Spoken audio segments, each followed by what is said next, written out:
शहर भर अंधेरी सी चुप्पी के बीच अचानक सुर छिड़ गया।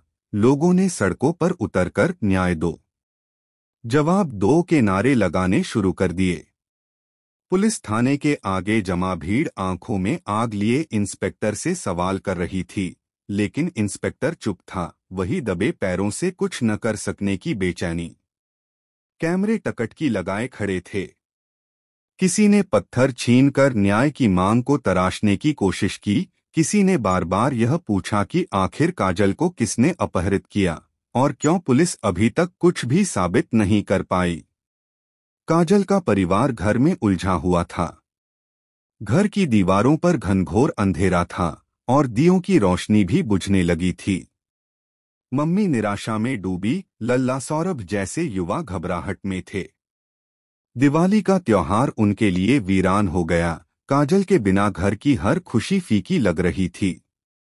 कोई कहता कि अभिराज ने काजल को अगवा किया है, कोई दयानंद को दोष देता, जिसने कोर्ट में काजल की पैरोल रद्द करवाने की मांग कर दी थी। मीडिया ने बिना किसी पुख्ता सबूत के अफवाहों को हवा दे दी थी और परिवार के लिए केस जीतना अब असंभव सा दिखने लगा था। उसी बीच एक नन्हा चेहरा, बिंदी का बेटा, थाने पहुंचा। उसके हाथ में एक छोटा सा ताबीज था। मैया का पत्ता मिल गया, वह पूरी भुनभुनाहट के साथ चिल्लाया। लोग एक एक करके भीड़ से अलग हुए। किसी को उम्मीद की एक किरण सी दिखी। बिंदी ने बताया कि उसके दोस्त लंबू ने मार्केट के पास कुछ सुराग पाए थे, मैया की चप्पल, बाजार में कुछ निशान, और वे निशानों का पीछा कर एक बड़े घर के पास पहुंचे थे, जहां वही चप्पल मिली। यह सुनकर मम्मी के चेहरे पर आशा की झलक ने हल्का सा उजाला भर दिया। पर सुकून अल्पकालिक निकला। काजल, जिसे लोग हिरासत से बचाकर सुरक्षित जगह लाए हुए थे, अपने ही दिल का बोझ छुपाए बैठी थी। उस कमरे में जहां उसे रखा गया था, उसने अभिराज से टकराकर कहा, इतने सालों से तुम्हारे चुप्पी और तुम्हारी जिद ने हमें इस कदर पीटा है कि अब मैं और झूठ सहन नहीं कर सकती। अभिराज के चेहरे पर नाराजगी और पश्चाताप दोनों झलक रहे थे। वह चुप्पी की वजह बताना चाहता था पर शब्दों में उलझ कर रह जाता था। काजल ने स्वीकार किया कि उसने कोई बड़ा सच छुपाया था, एक सच जो उसके और अभिराज के बीच था। बिंदी हमारी बेटी है, उसने कहा, और शब्द हवा में फैल गए। अभिराज का चेहरा कठोर हुआ। वह सोचता रहा कि कब और किस तरह यह सच बाहर आ गया तो काजल की सुरक्षा को कितना बड़ा खतरा होगा। दयानंद पाठक, शहर का प्रभावशाली शख्स, उसी समय अदालत में पैरोल रद्द करवाने की कोशिश कर रहा था। उसने कहा कि काजल फरार है और उसे खतरा है, पर इन दावों को साबित करने के लिए ठोस सबूत नहीं थे। फिर भी ताकत और प्रभाव के चलते मामूली सी सुनवाई भी कानून के तलों पर भारी पड़ सकती थी। घर में कई तरह की चालें रची जा रही थीं। किसी ने काजल का अपहरण कराया और किसी ने हीरो बनकर उसे बचाया। यह सोचा गया कि शोर शराबे में कोई चाल चल जाएगी। काजल थककर बोली, मैं फिर तुम्हारी बातों में नहीं आऊंगी, पर बाहर खड़ी भीड़ और कोर्ट में दायर अपीलों ने उसे कहीं भी सुरक्षित न छोड़ा। अभिराज ने हाथ जोड़कर कहा कि वह उसे नियंत्रित करने की कोशिश नहीं कर रहा, पर काजल के लिए यह भरोसा टूट चुका था। उसने तेजी से कहा, अब मैं किसी के दिखावे में नहीं रहूंगी। एक छोटे से मोड़ पर लंबू का नाम फिर से सुनाई दिया, वही लंबू जिसकी मदद से बिंदी ने मैया का सुराग पाया था।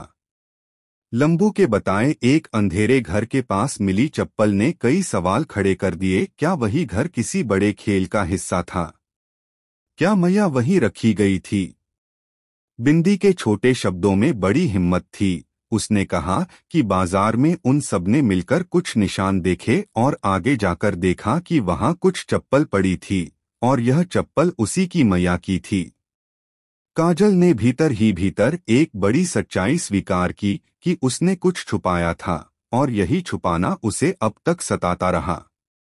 अभिराज ने ऐसा ही कुछ कहा कि अगर वे पहले सब कुछ बता देते तो यह सब नहीं होता। पर अब सबूत गायब थे, मीडिया चकाचौंध में था और कानून का पहिया धीरे धीरे उन ताकतों की ग्रिप में फंसता जा रहा था जो अपने सुख के लिए किसी भी हद तक जा सकते थे। कहानी यहीं खत्म नहीं हुई, यह एक मोड़ पर आकर रुकी।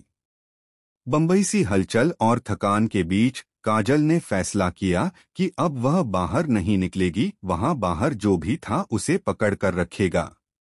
उसने सोचा कि फिलहाल सुरक्षित रहना ही बेहतर है, पर भीतर की आवाज कहती रही कि सच उजागर होगा, चाहे उसे आवाज देकर करना पड़े या दस्तावेजों से। बिंदी के छोटे से हाथ में जो पत्ता था वह केवल एक सुराग नहीं था, वह उम्मीद का एक टुकड़ा था जो धीरे धीरे पूरे जाल को खोल कर रख देगा। और शहर की उन गलियों में न्याय की पुकारें अब भी गूंज रही थीं, न्याय दो, जवाब दो।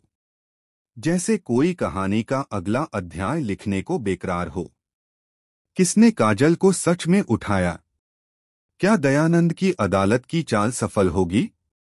और सबसे अहम, काजल का छुपाया सच कब और कैसे सबके सामने आएगा? यह सब सवाल हवा में तैरते रहे, जबकि घर में दिए की रोशनी टूटती सी चली गई और बाहर कीड़ियों सी आवाजें फिर से अपने सुर में लौट आईं, पर अब उम्मीद कहीं दिल की गहराइयों में घर कर चुकी थी।